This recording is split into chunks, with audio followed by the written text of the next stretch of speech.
Dans la dernière vidéo, il y en a un smart, il y a plein de smarts qui vont dire « Ah, tu peux pas payer le temps double, tu sais. » Premièrement, la première chose que je dis, c'est commence par travailler ton temps simple normal, là. Fait que, tu sais, commence par faire 40 heures, parce que si tu regardes les heures travaillées dans la construction, il n'y en a pas beaucoup qui font 40 heures et plus. Fait que là, ils vont dire « Ouais, mais si une semaine, tu fais 42 heures, puis tu fais 20 heures la semaine d'après, là, dans ma tête à moi, c'est pas du temps...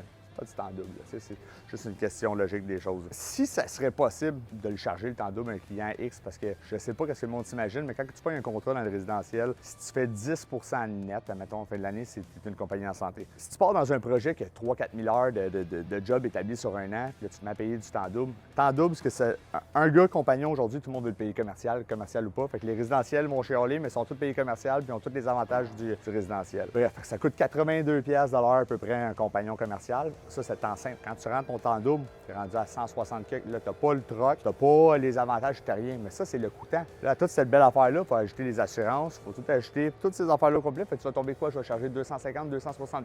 Fait que j'ai les smart là, qui n'arrêtent pas de parler de temps double. Là. Mettons là, que dans ma semaine, je vais aller faire ton balcon chez vous, là. Moi et un autre gars. Là. On est rendu, là. Je dépasse mon 8 heures. Là. Tu vas-tu payer deux gars 500$ de l'heure, mettons, pour faire ton balcon ou peinturer dans ta chambre? Tu vas-tu payer 500$ de l'heure? C'est illogique. C'est complètement illogique. Je te dis pas que vous ne valez pas votre salaire. 100% vous le valez.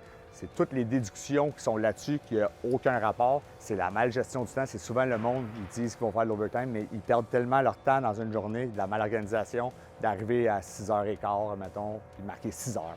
D'arriver à 6 heures. C'est tout le temps comme ça. Toutes ces heures-là, on ne peut pas les charger au client. Fait que si vous voulez commencer par faire plus à un moment donné, plus d'argent, il faudrait peut-être juste commencer à être fair sur le day-to-day. Il y en a des très bons.